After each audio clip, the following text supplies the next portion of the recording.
Nobody at home.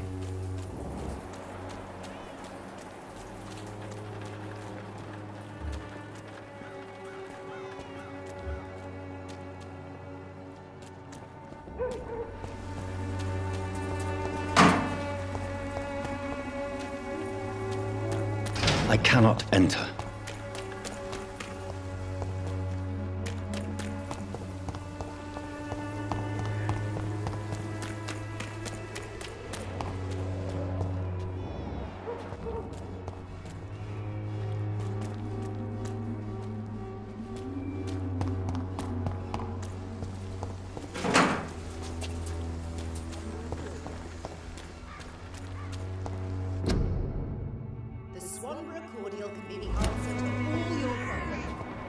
As long as you have the money. Good evening, miss. Good evening, sir. Are you interested in a miraculous cure for this unknown and deadly epidemic? Actually, I am. Then you have come to the right place. The famous Swanborough cordial is all you need to help keep you in perfect health. Oh, really? Why didn't I hear about it during my studies? I'm Jonathan Reed, by the way. Dr. Jonathan Reed. Ah, my brother has spoken of your research, sir. I'm Loretta Swanborough, and it's always a pleasure to meet a fellow healer. Tell me, who intrigues you most in Whitechapel? The region itself is something to see, but I would say Camellia the mute florist who gives away her flowers. What do you think of the locals? Most of them are afraid or desperate. They all come to me eventually for my remedy. Is there anyone I should avoid? Cadogan Bates, without a doubt. The bloody bastard remorselessly exploits poor migrants as soon as they get here.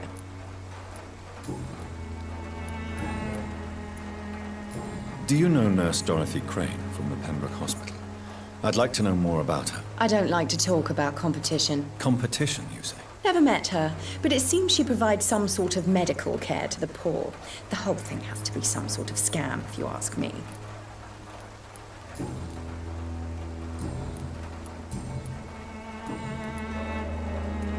I'd like to see what kind of medicine you're selling.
Drunk arsehole living in the streets. Not me. Good evening, Benjamin. I'm afraid...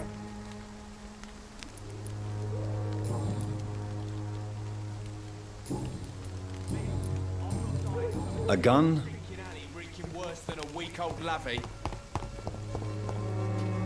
How are you? I'm not your...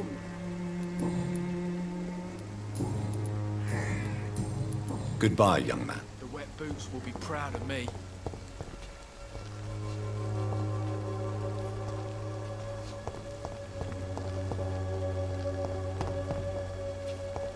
I won't end up another drunk arsehole. You'll understand. You've Even wasted the your flu life is no away. match for the Swanborough cordial. Good evening, Ben. I'm afraid not, Miss... A gun, alcohol. Give you faith again.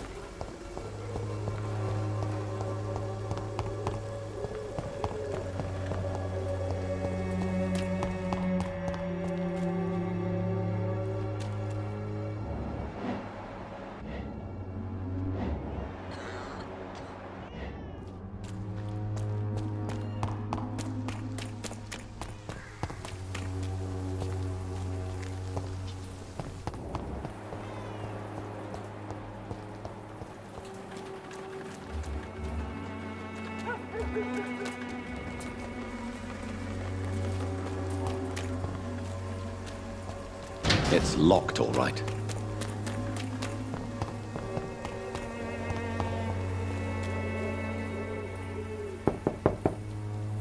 No one's there.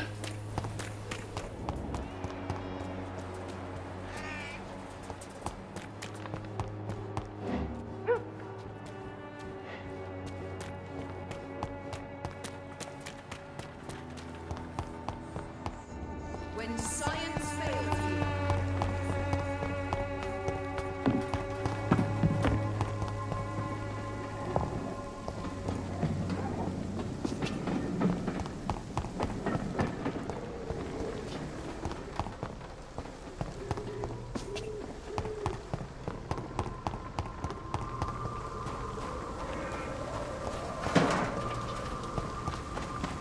It's locked.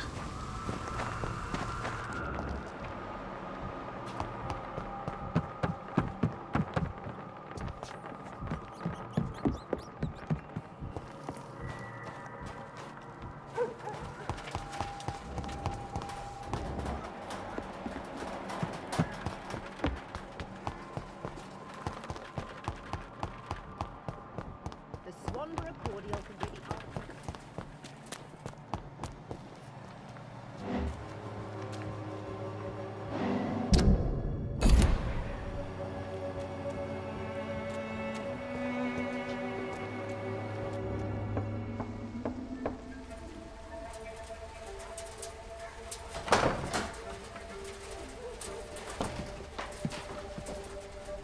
A strange man was at the door with a pass for our medical facility. I refused him entry.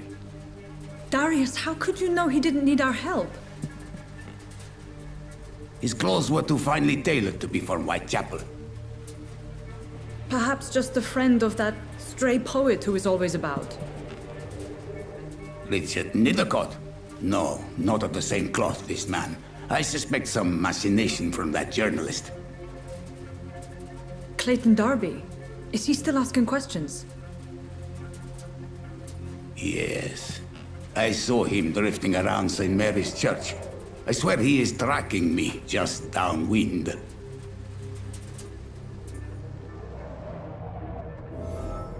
I cannot enter.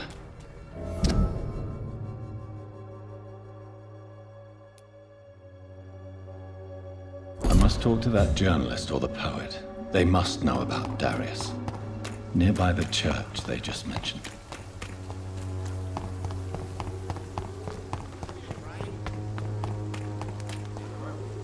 Cheap price, good quality. Come on, take a look. Welcome, Don't be sir. afraid. Please, take a browse of my wares. I am Dr. Reed. I would like to ask you a few questions, if you don't mind. Doctor? Interesting. I'm Barrett Lewis. Usually I don't have time to waste with talk, but at this hour of the night I can hardly refuse.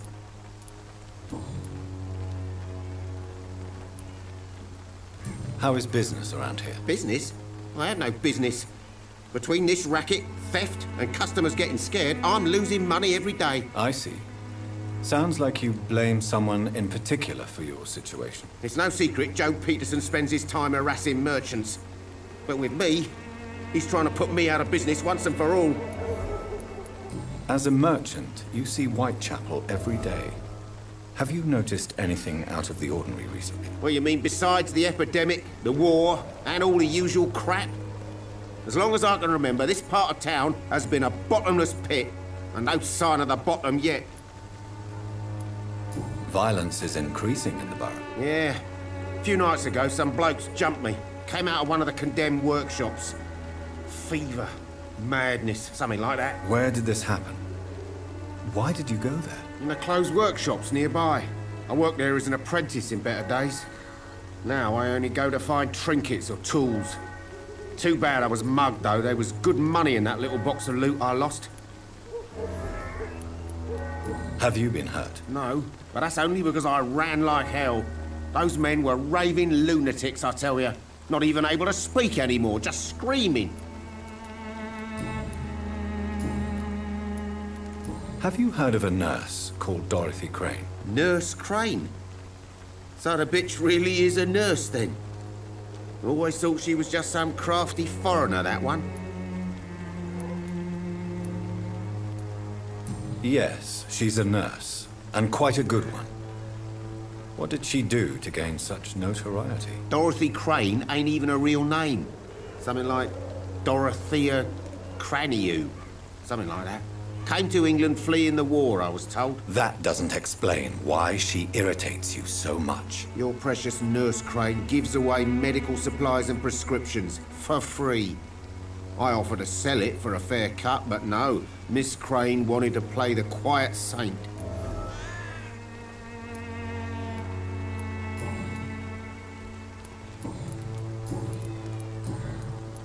Right then. Show me what you have.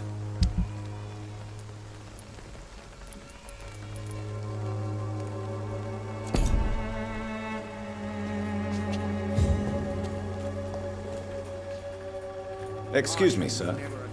I have a few questions for you. Another journalist? I didn't answer the first one, so piss off! I'm not a journalist, I'm a doctor. A doctor, you say? It's quite a rare breed in this part of town. Really? But still, here I am. Dr. Jonathan Reed, at your service. I'm Joe Peterson to some, but Colossus Joe to most. And I don't remember asking for your service, sir. May I ask what you do around here? I do whatever I want, and sometimes even more. Now sod off. According to you, physicians are scarce in this part of town. Why is that? Not familiar with this neighborhood, are you? I guess your fancy colleagues are too afraid of being stabbed in the back. This part of town does have quite a reputation. Would you say it's justified? Totally. Look at me, for instance.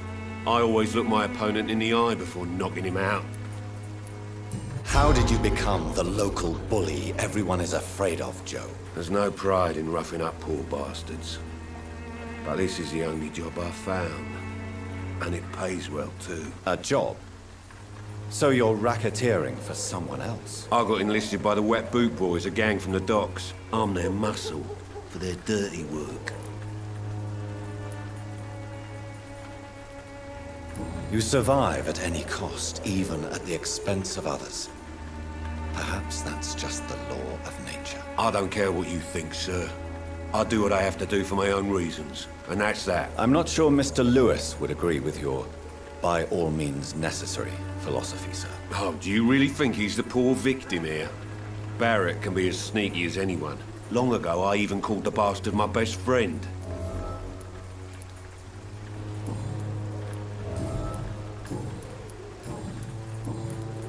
Have you heard of a nurse named Dorothy Crane? She's a colleague of mine, and is supposed to live around here. Dorothy Crane? Yeah, I know her. One of the few good souls who dare to help the sick around here. Could you please tell me more about her? She's a nice girl. Tries to help the migrants. I offered to give her a hand, but she said my reputation would attract too much attention. Goodbye, Mr. Peterson.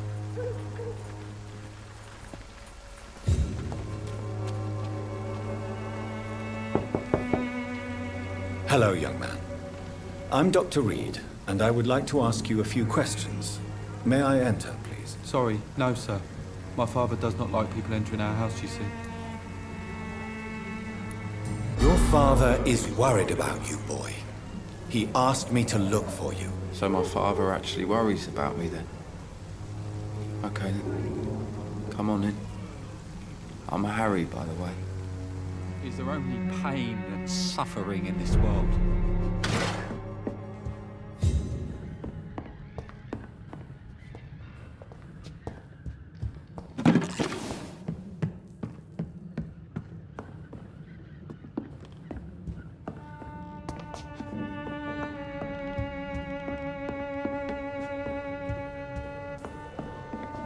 It's locked, all right.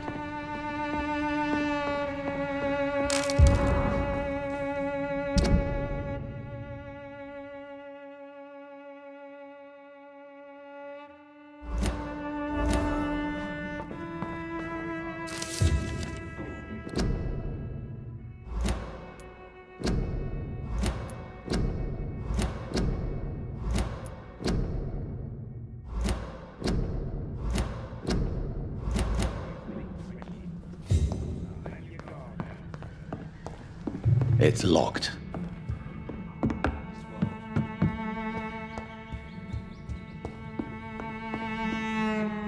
So, may I ask you a few questions? I'm not bothered. What could be worse? How do you feel? I'm fine. I mean, it's not easy every day, but I'm fine. Speaking of which, what can you tell me about your father? My father is an idiot who makes idiot things. That's all I have to say. Forgive my bluntness, young man, but you don't seem happy living in Whitechapel. Why should I? I never wanted to come here in the first place. It was my father's decision. And look around you. Does this look like a nice place to live? You have a roof over your head, a place to call home. Many people here are not as lucky, you know. That's exactly what my father says. Harry, you should be grateful for what you've got. But I wasn't even consulted when we moved here. If life here is so terrible for you, why don't you just leave this place? Have you ever spoken to your father about it? I don't go outside. It terrifies me so. I went outside once without my father noticing and I saw terrible things. Bloody and frightening things. So that's why you stay at home all day? For fear of the epidemic? I'm not afraid of disease or death, Dr. Reed. It's the living I'm afraid of. Your father and Mr. Lewis used to be good friends. What happened, Harry? I was young then. I don't remember Mr. Lewis ever coming back again after my mother died. Or was it after my father started bullying him? I don't know. Have you tried speaking to Mr. Lewis about it? I don't go out often, but yes. And he scolded me and told me to leave him alone. I guess my father frightens him too much. But you are not responsible for your father's actions. Am I not? Dad always says that he joined that gang for my safety. So if I wasn't born, people wouldn't be worrying about Colossus Joe. Would it ease tensions with your father if he got an honest job? Because he tried, you know. I can't say. I'd be glad if he dropped his thuggish activities, but I'm not sure it would be enough. Why is that? Sometimes I suspect it's me, Dr. Reed. Or it's this life. It's like I can't find my place.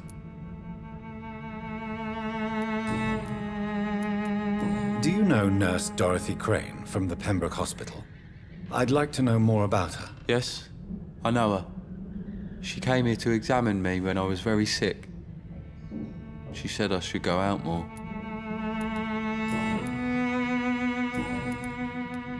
Goodbye, young man. Take care of yourself. Even my dreams are soaked with gloom. It's hard to believe, but this district has always been wretched. One way or another. Let your guard down, sir. You again? What do you want this time? Why do you keep on working for the gang, Joe? You know it doesn't suit you. It's true, I hate this job. And I know I made some bad choices, but I'm a wet boot boy now. And people won't forget it. You could leave tomorrow. Start another life in another town. That's easy for you to say, Doctor. We are poor. My son's weak. And there's no way he'll endure another disappointment. Harry doesn't seem happy living in Whitechapel. Why did you make him come here? I've always put my son's interests above everything else, whatever he may think. Our house is small but affordable. The walls are thin, but the door is solid. You really love your son, don't you, Mr. Peterson? He's my pride and joy. Even if he hates me for the choices I make and pushes me buttons more than he should. Do you have any regrets? Only one. Not to have my beloved wife by my side. She died when Harry was little. My sweet Jane. She gave the boy confidence.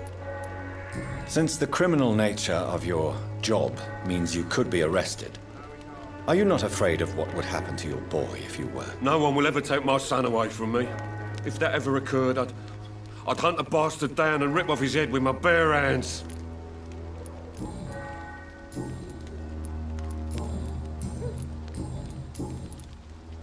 Goodbye, Mr. Peterson.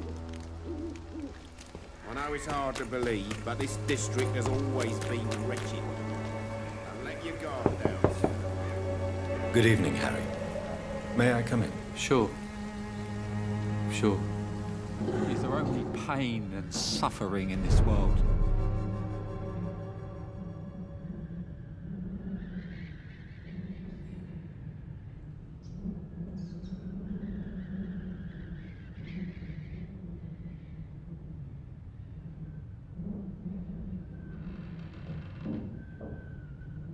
Even my dreams are soaked with gloom. So, may I ask you a few questions? I'm not bothered. What could be worse?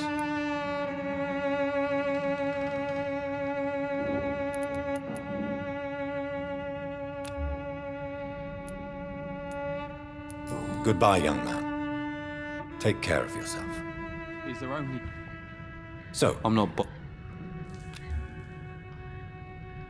goodbye, young man. So, I'm not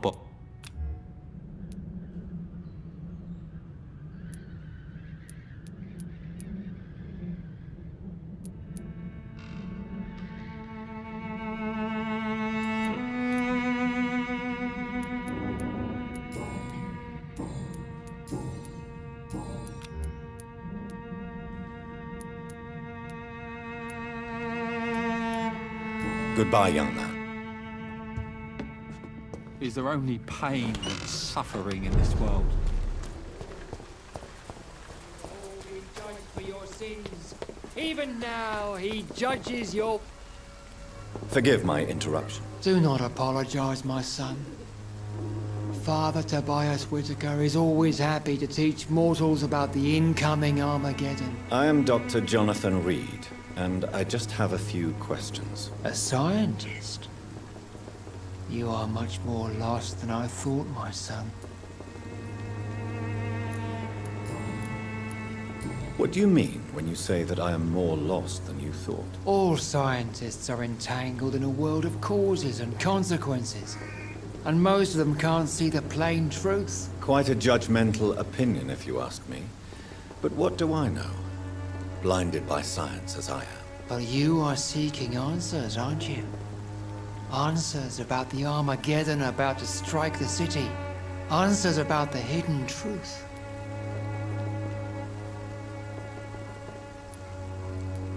Well, I suppose I can spare a few minutes listening to your so-called truth. As a doctor, you must be aware of the decimating epidemic.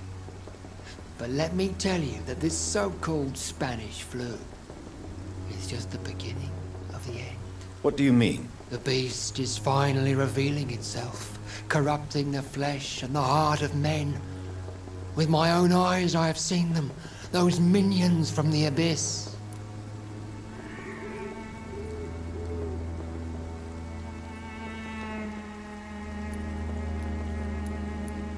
Really? And what would be your answer to this biblical threat? We must fight the disease before this legion outnumbers us. But not with scalpels and microscopes. No. What is left then? Cleansing fire. What do you mean when you say that I am more lost than you thought? All scientists are entangled in a world of causes and consequences. And most of them can't see the plain truth. Quite a judgmental... But you are seeking answers, aren't you? I am. Tell me, Tobias, What God will recognize his own. Science and progress are our only hope against the monstrosity hidden behind this epidemic. See, Doctor? Now you acknowledge the presence of evil within the city's walls. Now you start to admit the truth. What do you mean? All Quite a... well, you... Well, As a, what do you... The beast... Good evening. It's...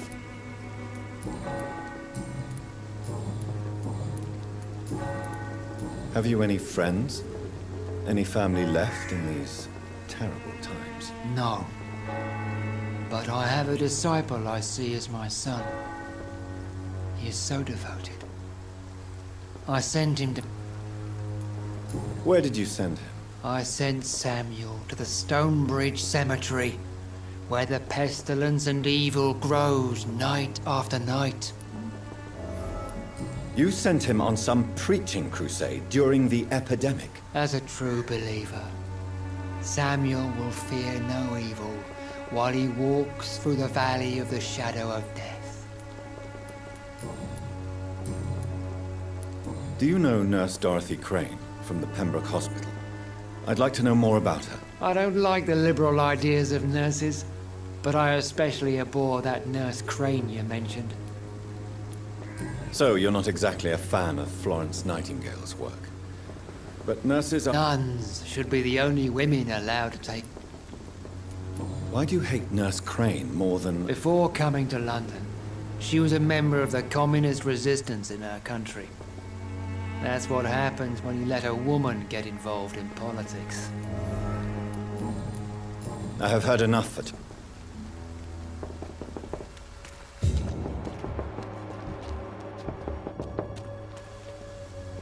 Excuse me, sir. Are you familiar with this part of town?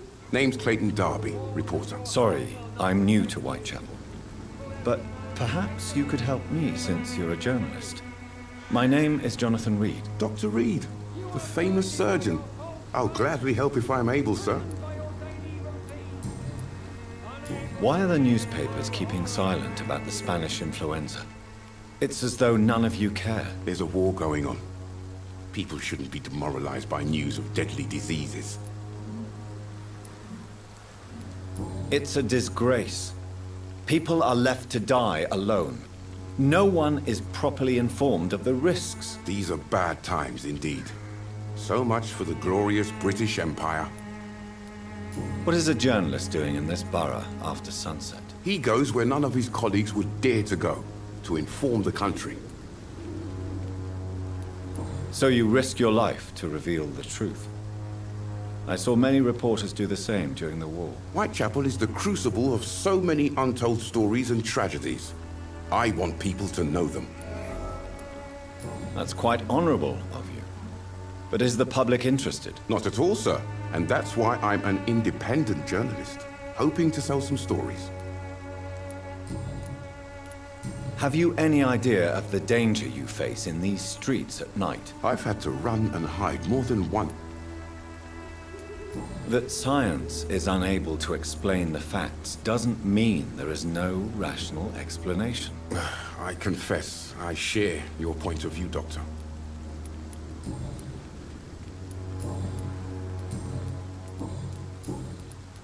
I heard you're investigating an underground medical dispensary in Whitechapel. What do you know about it? Not much, I'm afraid.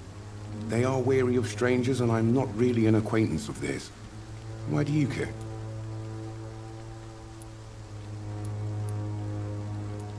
I'm a doctor, Mr. Darby. I care about everything involving public health and this epidemic. Are you sure you're not just concerned about the repercussions that a scandal involving a certain Nurse Crane from the Pembroke Hospital would bring? Without a doubt, you are a damn fine journalist, Mr. Darby.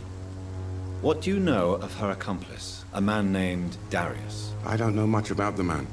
He's very cautious, never goes out, doesn't seem to have any friends or family. He has no relatives at all? No, except for that strange man, a poet named Richard Nethercott, who sometimes comes by. Darius would never let him in. Where can I find this Mr. Nithercott? He spends most of his time lurking around Whitechapel, talking to himself or declaring verses. These days, you can usually find him behind the church. He never goes out? No. A few days ago, he unexpectedly did. I followed him, but it was just a ruse to keep me away from his house. Really? How do you know? He went to the nearest mailbox, but just before posting his letter, he ripped it up and threw it away.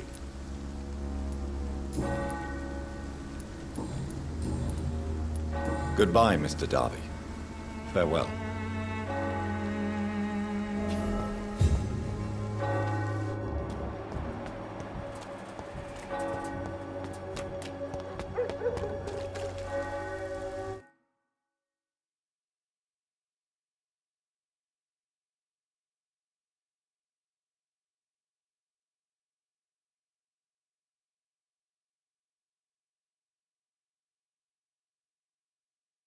Don't be shy, handsome. What can Christina do for you? I'm not looking for what you're selling, but I'd like to ask you a few questions, if I may. I'm a doctor, Dr. Reed. All right then, but be quick, though I usually get paid when I open my mouth.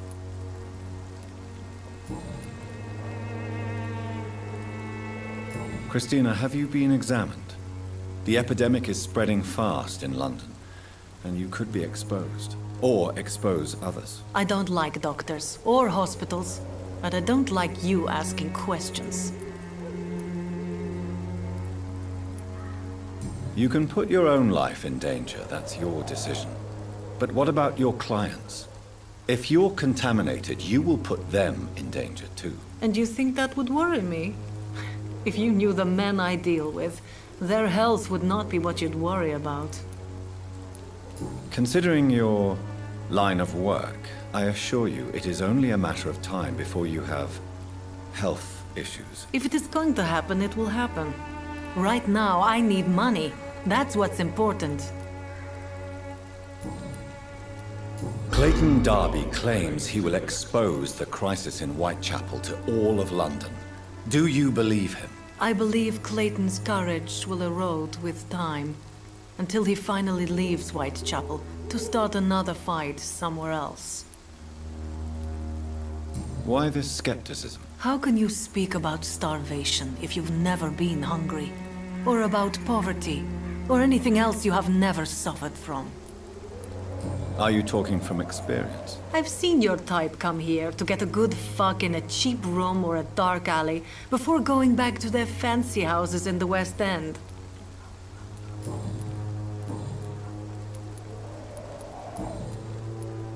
Tell me about yourself. Are you joking with me? People don't usually come to see me for conversation. I have no interest in your work. I am, however, curious as to what led you into this career. Short story. The war, exile, and England. This country is not especially welcoming. I've been refused many jobs because of where I am from. I had few options left. Many people must deal with poverty, but not all choose to sell their bodies. That was your decision. And when exactly was the last time you looked for a job? Or worried about the rent, or what or when you were going to eat?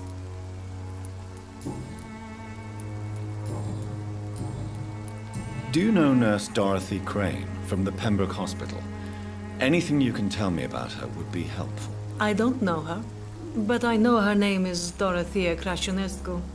She came from Romania like me and many others. You seem to respect her. Dorothea helps the sick people of Whitechapel. Everyone should respect that. Do you need any assistance, Miss Popper? It depends on the price of your medicine.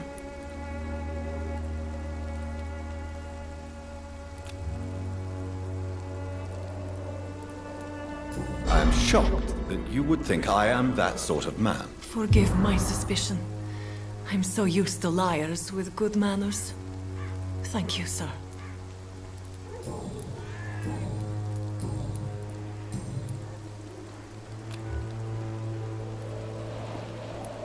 Goodbye, miss. Take care of yourself as best you can.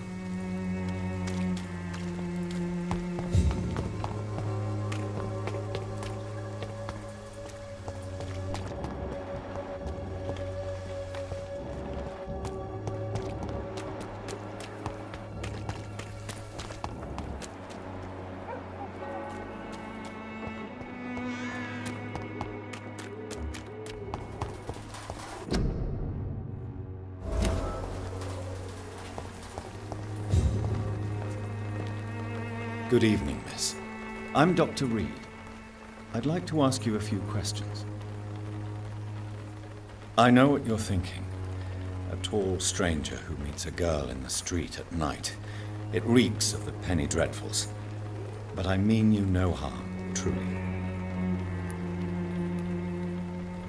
I know you understand what I'm saying. Your silence has nothing to do with you being mute, does it? Camellia, I know you work for Dorothy Crane. Please tell me about her secret dispensary. A stubborn and mute comrade. Nurse Crane and Darius Petrescu have been clever.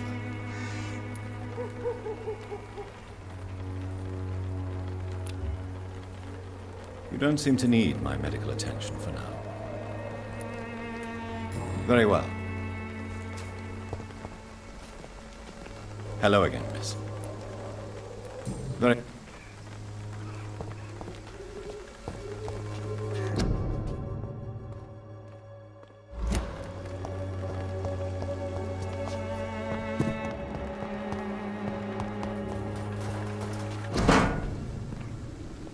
The content of Darius' letter to his children could give me more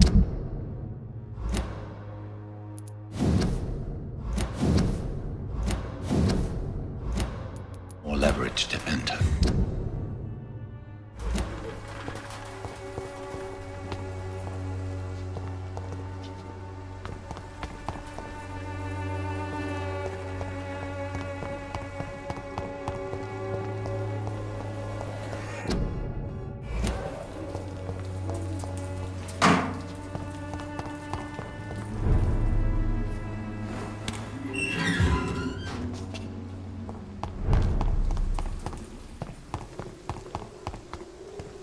It's locked, all right.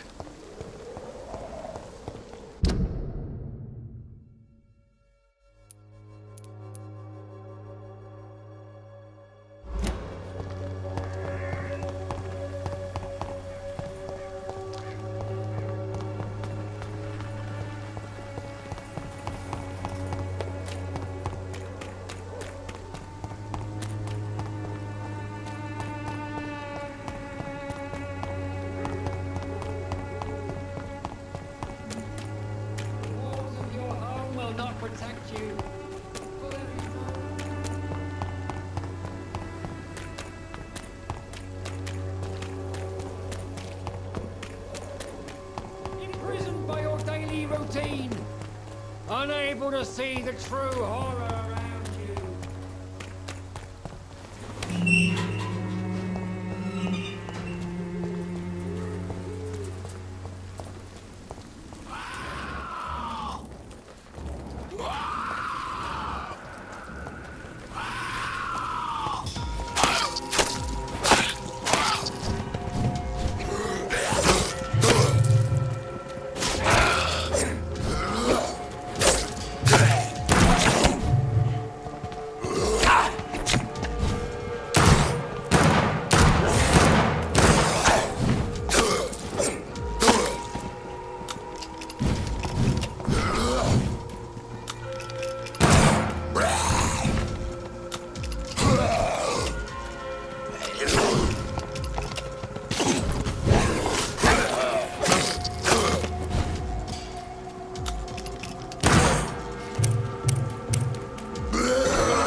Good evening, sir.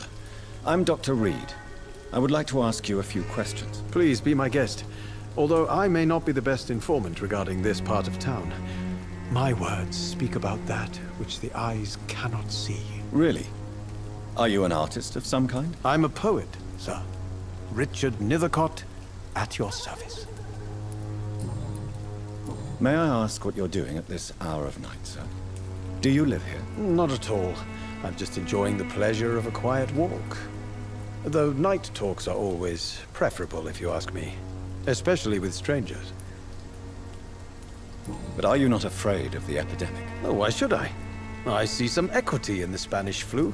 No flesh should be saved, say the scriptures. Good or evil, rich or poor, all are equal in the eyes of the flu.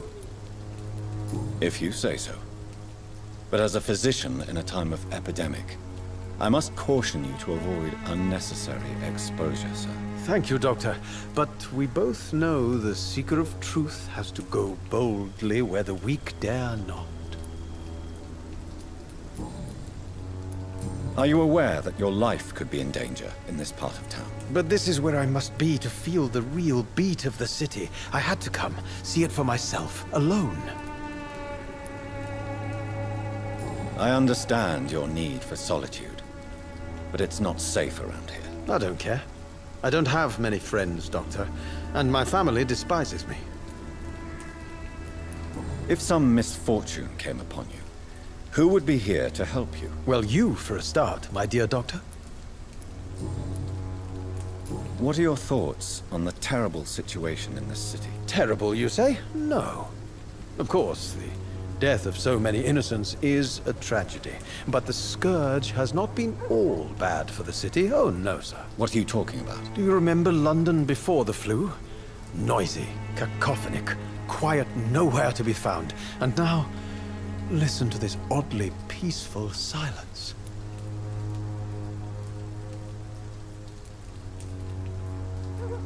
Yes. The enjoyable silence of the grave. You have a unique perspective on the situation, I must admit. Most people fail to understand my perspective. I don't blame them.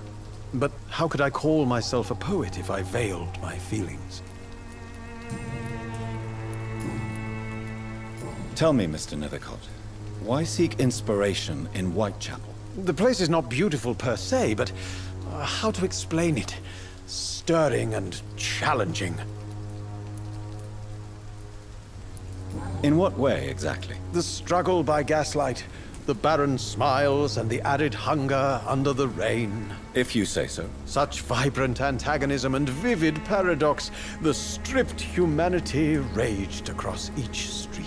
Vivid, of course, yes. And what about the poignant distress? Oh yes, the poignant distress. You see what I mean, don't you? That's what I want to write about, and that's what Whitechapel is made of.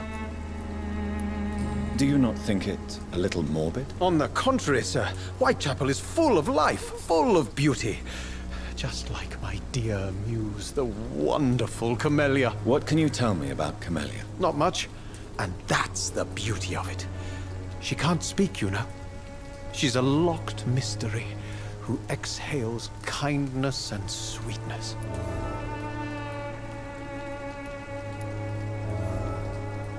Perhaps you're just afraid to find out the truth about your muse. One day, perhaps, I'll ask her to come with me. But will she still be my wild flower of Whitechapel if she moves uptown? And have you ever tried to learn more about her? Where she lives, how she survives, whom she may know? Maybe I prefer she remains an enigma. Reality can be so dull, don't you think?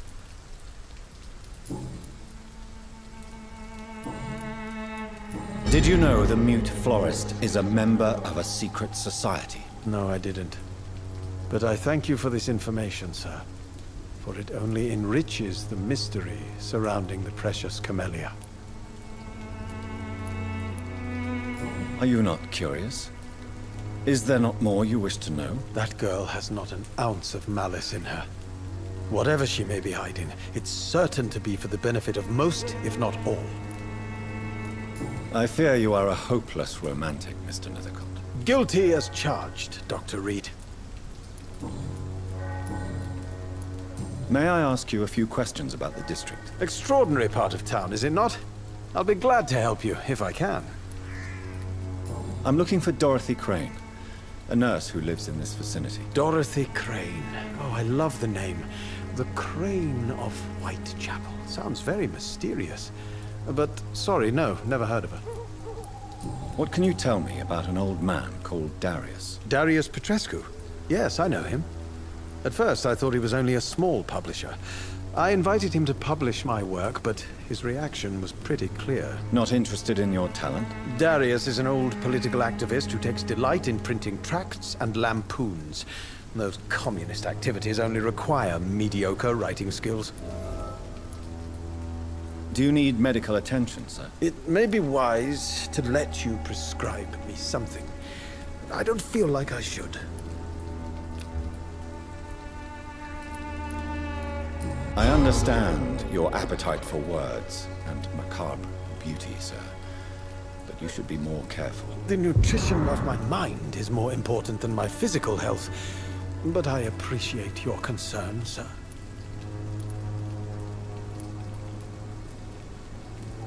May I ask you a few questions about...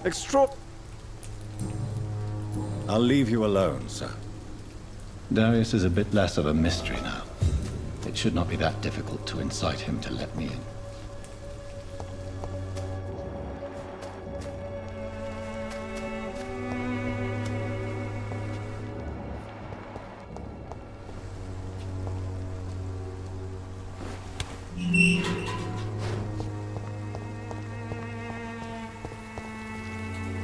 Hello again. Tell me about Richard Nethercott. I understand he is quite fond of you, Camellia. Very well. Goodbye, then. Hello again. You don't seem to need my medical attention for now. Very well.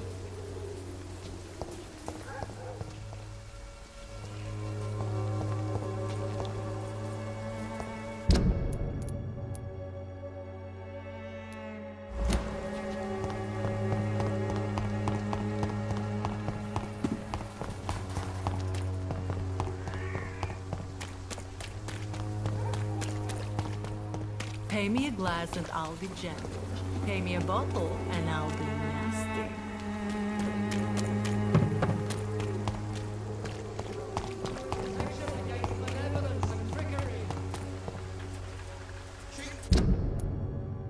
Right, it's good quality. Come on, take a look. Don't be afraid.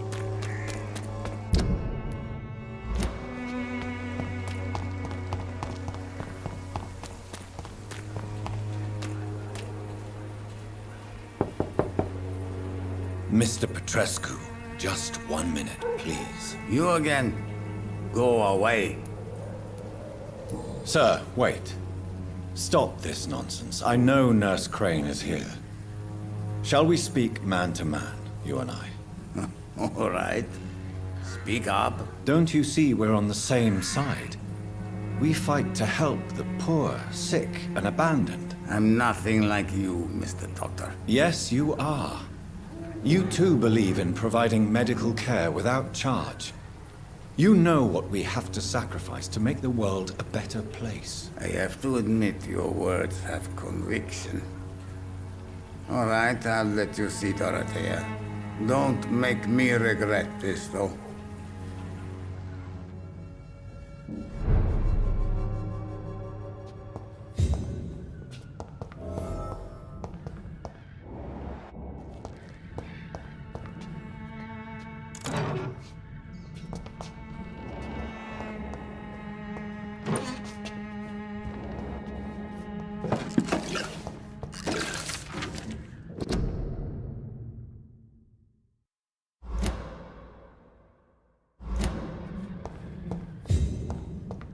It's locked.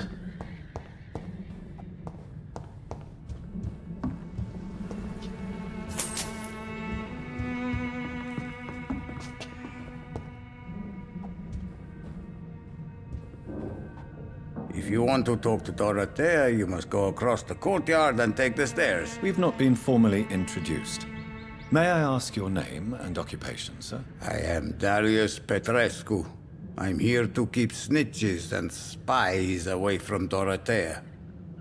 And I also run this little print shop. So Dorothy's real name is not Crane? Like myself and many people in this area, Dorothea is from occupied Romania. That's all you need to know. She seems important to the community. More than you can imagine. The West End does not want to hear of Whitechapel's misery. Dorothea is one of the few doing something about it. Tell me everything you know about Camellia, the mute florist. I do not believe in the afterlife, Doctor, but I'm almost convinced Camellia is an angel. She volunteered to give out our medical leaflets. Are you not worried for her safety? She is as brave as she is tough, and clever, too. If only I had met her when I was younger. Are you in love with Camellia, Mr. Petrescu? Don't be stupid. If I had met her when I was younger, we could have won our revolution. Who is she, really? Do you know where she's from? She's not from around here, that's all we know. Camellia is not even her name. It's her favorite flower. You say she has no close family? Well, there's that awful poet who constantly follows her around like a lost puppy. A good man for sure, but a very poor writer. Tell me everything. I do.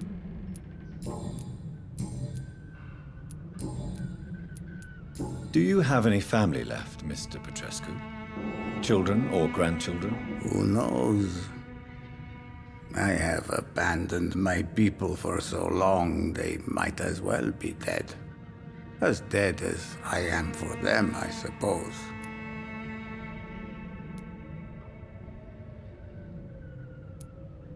This war won't last forever. Did you ever think of returning to your country now it's free? No. I have taught strength and determination to my sons and daughters. I'm an old, dying man who only has memories of better times to cherish. Don't be embarrassed, sir.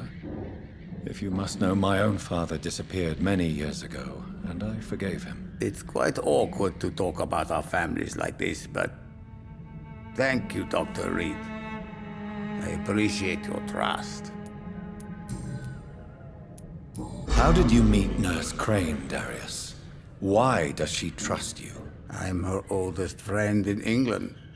Dorothea and I share many ideas about this country and about the country we left. You mean occupied Romania, don't you? Even if not directly, I fought against your enemies. Really? Then perhaps you have more in common with Dorothea than meets the eye, Dr. Reed. I know you fought for your country when it was occupied, Darius. Tell me more about it. I know my days are numbered, and I know I won't see my homeland again. But I fought for Romania all my life, and I will until my last breath. But Romania escaped the grasp of the Austro-Hungarian Empire. It's a free country again. But it's not the country I fought for. My homeland is not appeased, Doctor. And I still see a dark future ahead for my people. Goodbye, Miss. Yes? Do you need some help, Mr. Petrescu? I am very tired, but that is all. I don't need you, Doctor.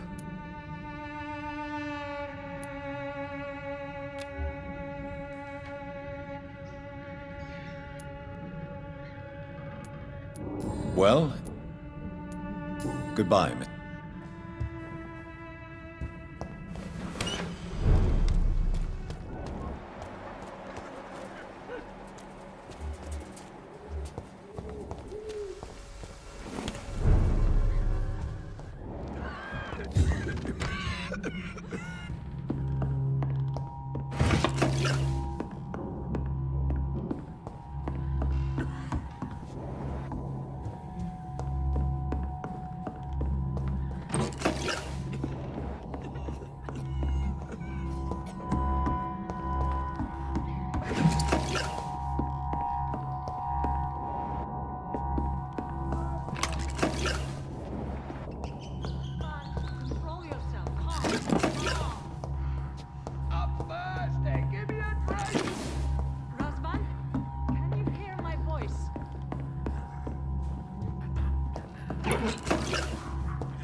I need help!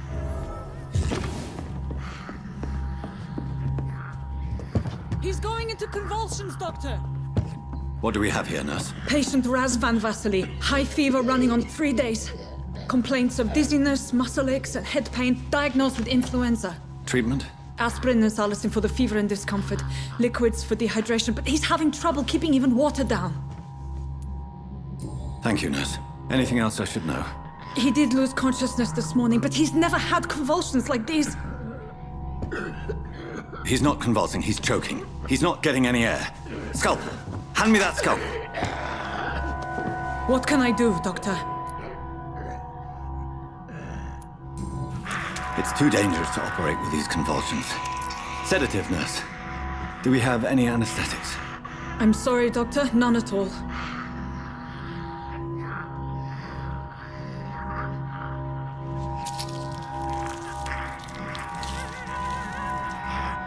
I need to perform a tracheostomy. Short pipe. That rubber tube will do. We're going to cut a passage for air through the neck. Yes, Doctor. He's breathing again, but he's coughing up blood. Internal hemorrhaging. I need to make another incision into the chest cavity to drain the fluids from the lung. Prepare another tube. A thoracostomy. Doctor, we've nothing to fight the infection. We need an aseptic environment. Right then, Nurse Crane.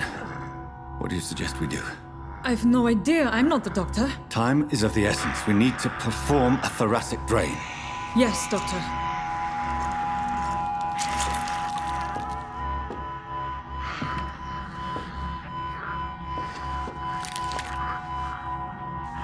He's still bleeding, Doctor. I'm losing his pulse. The drain must have punctured the intercostal artery. There's too much blood. Are you all right, Doctor? I can't see.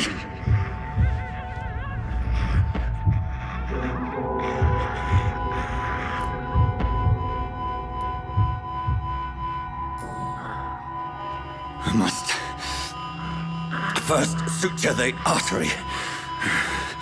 Find the wound. The source of the blood. Needle and thread, Doctor. Good. The stitches are holding. How's he doing? We're losing him. We've lost his pulse. He's dying, Doctor.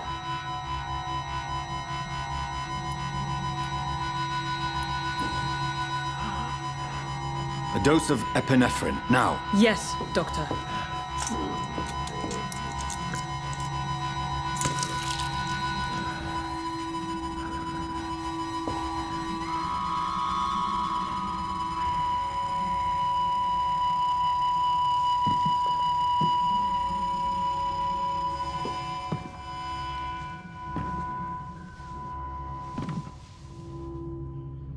We've lost the pulse.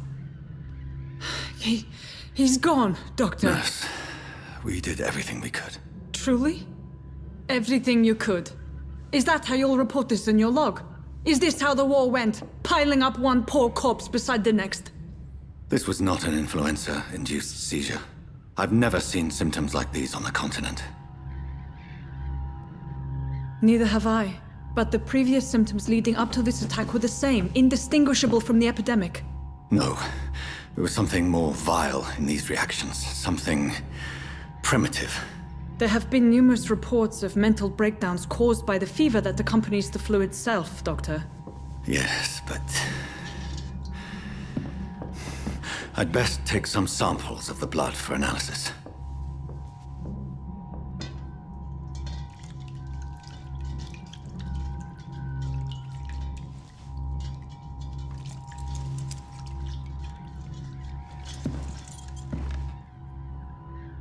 I doubt you're here to test my bedside manners.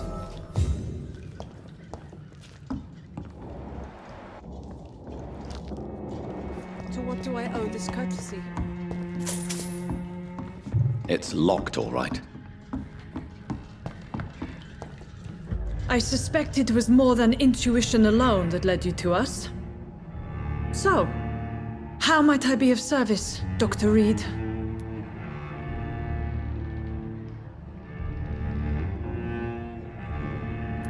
Your heart might be in the right place, but you can't carry on with this blackmail. For God's sake, Dorothy, it's extortion. It's a serious crime. Doctor, you think your warnings scare me? I've stolen and plied, blackmailed and lied, but what else am I to do? I'm all these people have.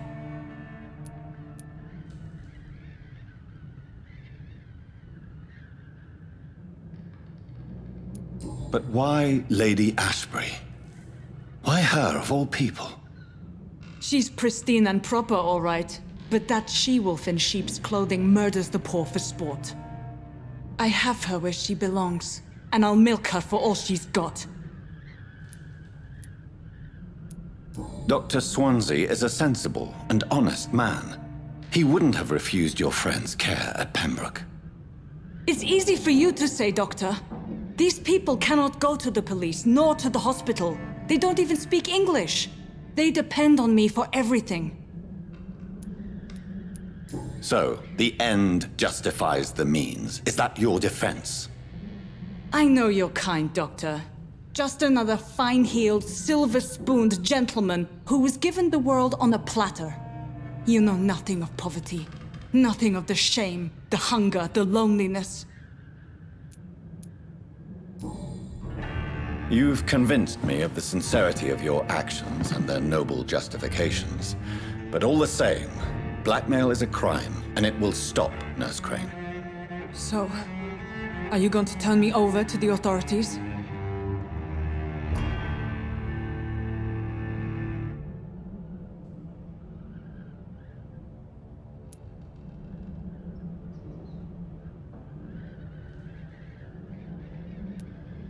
Listen very carefully, Dorothy. You will erase from your memory everything you pretend to know about Lady Ashbury and Pembroke Hospital. Let that rich bitch off the hook over my dead Nurse body. Crane, enough. Listen as if your life depended on every word. I know you've a generous heart who gives freely to those in need, but you shall walk away from the shadier streets of your business. I will never abandon... Dorothy, the discussion has come to a close. Your clandestine activities in the Resistance are over. Let it go. I'll let it go. Yes. All gone.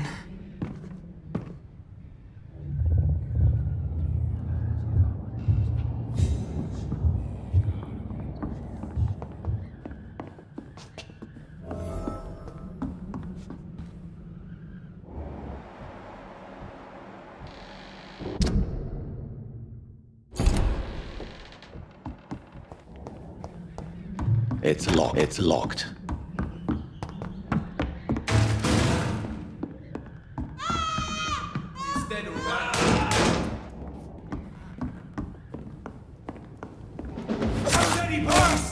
We've got one over here. What's happening to him? He's done for. That's gonna hurt.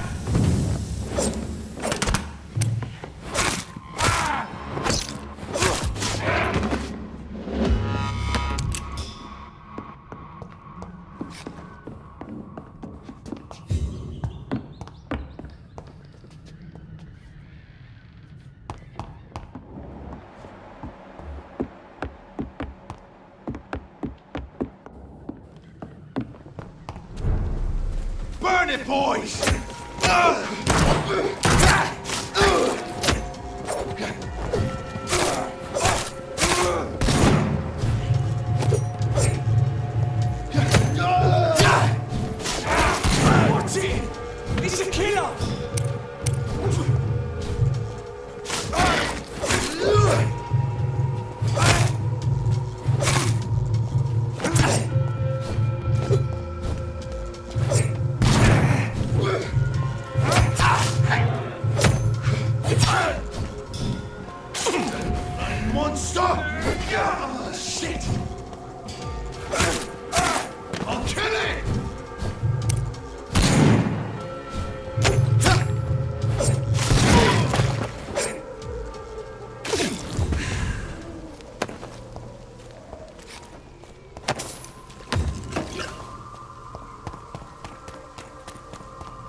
the money.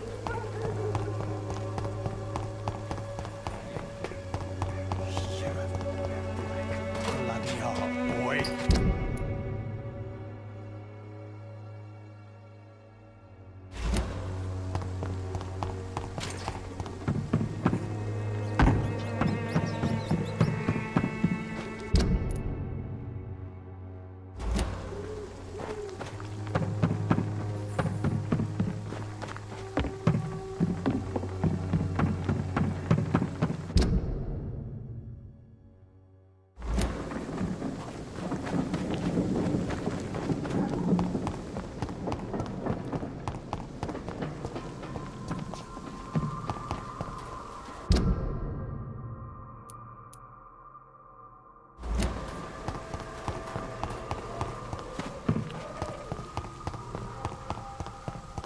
Its effectiveness has been proven by many.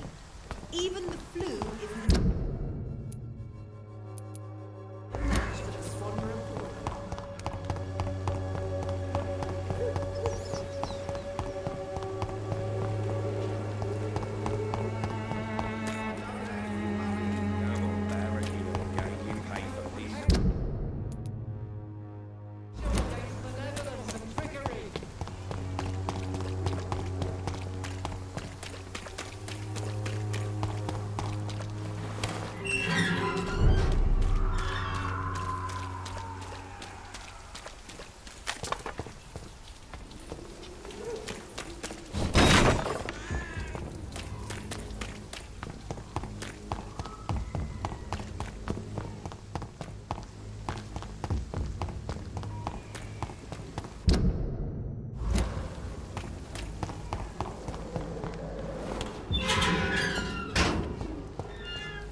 Human blood. Whoever left these marks did so to... Kill it, boys! Burn it, boys!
Human blood. Whoever left these marks did so deliberately. Burn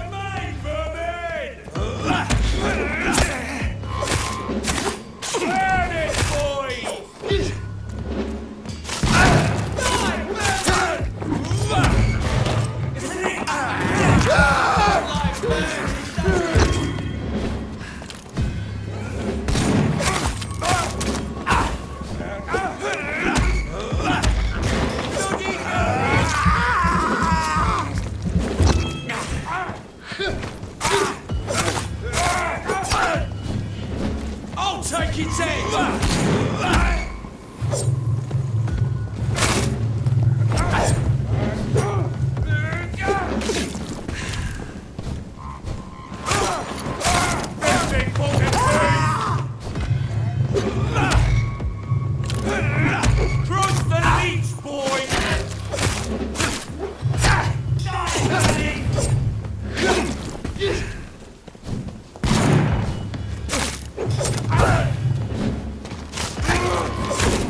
I would ask you to avert your eyes, sir.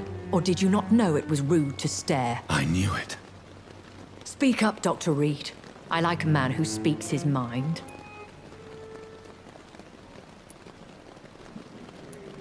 You killed him.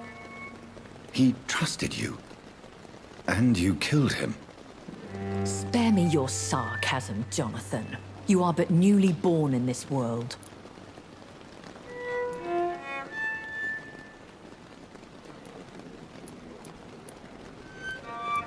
So in the end, the accusation was true, wasn't it? The situation is somewhat awkward nonetheless. I have not been observed sustaining myself for many decades.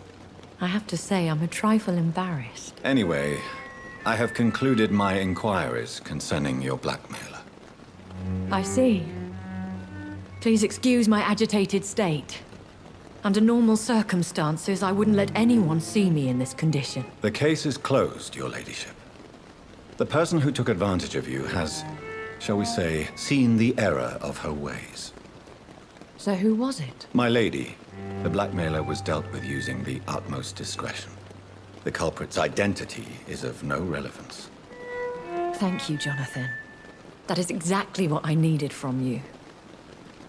You have proven your loyalty, so, as a friend, please accept this small token of my appreciation. Thank you, my lady.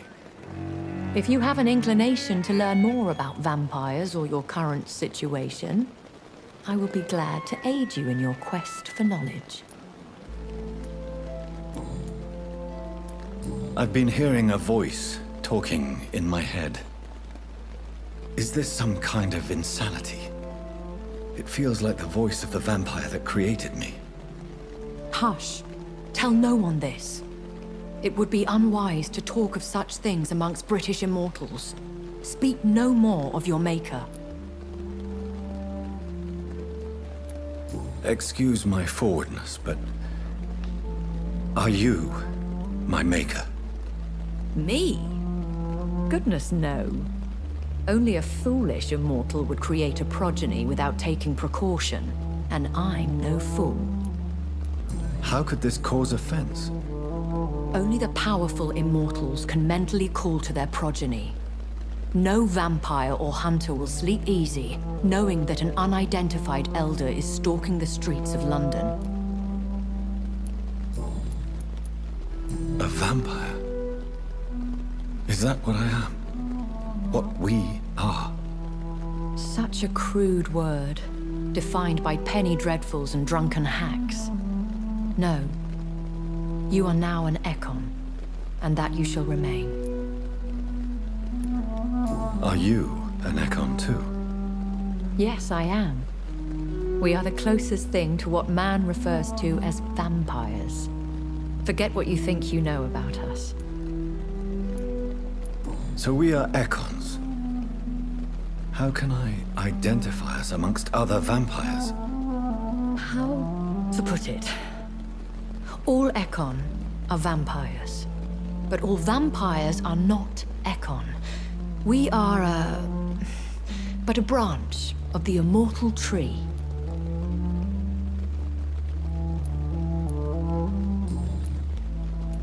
I don't understand. Why was I created and then left for dead? That is a question only the one who made you can answer. It's not normal practice. I doubt even if you find him, he will answer you, considering how cruelly he treated you. So me being a vampire could have been a mistake. I very much doubt it, Jonathan. Contrary to the legends, it is not as simple to make another vampire by just biting someone. I'd like to avoid creating another vampire by mistake anyway. Tell me, how is it done? The process is dangerous. It could even kill your potential progeny. If you did decide to sire an offspring, they must drink of your blood, Jonathan.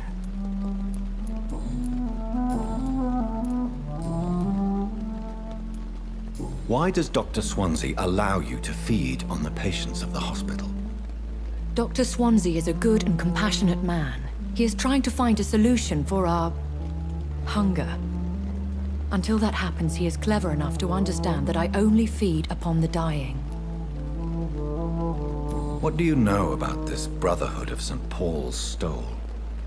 The Brotherhood is well known amongst London vampire society. As long as our kind is discreet, and as long as they do not interfere, we have come to a mutual understanding. And no one suspected you of the murders? As you well know, suspicion has recently fallen on me of killing for pleasure. But you have my word, Jonathan. I take no pleasure in taking a life. I know this is beyond the pale, but may I inquire your age? Really? And I thought you were gentlemen. If you must know, I'm 27. I've been 27 for a long time now, and 27 I shall remain. Very well. But I believe there is more to this than you are saying. A lady has to have some secrets. And who bestowed upon you this eternal youth? My maker. He left this isle a long time ago. Why did you save me in the canning factory? I could hardly stand by and watch such a promising young blood as yourself be torn to shreds by some gutter scowl. William Bishop wasn't the vampire that created me then? No, Jonathan. Whatever their strength and demeanor, Scowls are the progeny of careless vampires. It cannot be the other way round. What type of vampire is a Scowl? Not a true vampire. The deformed offspring of lesser vampires. It is a shame these creatures run wild, slaves to their baser instincts.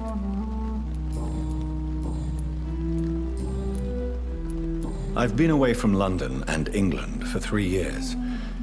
This isn't the city I remember. Things have gone from bad to worse here, Jonathan. I've lived in this city for a long time, and I've never seen it like this. The Spanish flu has hit London that bad? Yes, but it's not just that. I've heard things. Things I've not heard for a very, very long time. There are whispers in the shadows. Something far worse than the Spanish flu is here in the city. What is it you fear? Fear has long since flown this form. But there is something malevolent circling us. I feel fear is merely waiting in the wings. Are there many vampires here in London? Immortals are of a rare breed, and we often tend to hide. But you may occasionally meet some of us at night. Do you know any of them? Have you an idea of the identity of the vampire who attacked me? You mean your maker? No, Jonathan, I have no clue. But I fear he or she is as careless as cruel. To let you discover your new condition by yourself. What do you mean? Every now and then, you may discover an immortal in the deep of the night. But we are a rare and reclusive breed. Our progeny is almost never accidental. Will they all be as affable as you, my lady? I do not see why not. But remember, even the shark smiles before he bites. That sounds like a lesson from experience. Vampire politics are as intricate and sometimes tedious as a game of chess in a gentleman's club. I've learned from experience it is best to decline to play. When I awoke, changed, I was chased and attacked by vampire hunters. Prepared and well-trained. Though I can't be certain, more than likely it was the once glorious Guard of Priwen. Once glorious, but still dangerous. They have seen better days, but all fanatics are dangerous. You would be wise to stay clear. They are sworn to destroy our kind. You make them sound like some sort of cult. More a society. And like all the best ones, a secret society. I thought them almost gone, but it seemed they have been recruiting. I bid you farewell. For now, my lady. I must quickly analyze the blood I took from Nurse Crane's patient.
Razvan Vasily was infected by Spanish flu, but also has the highly unstable blood of the Skulls.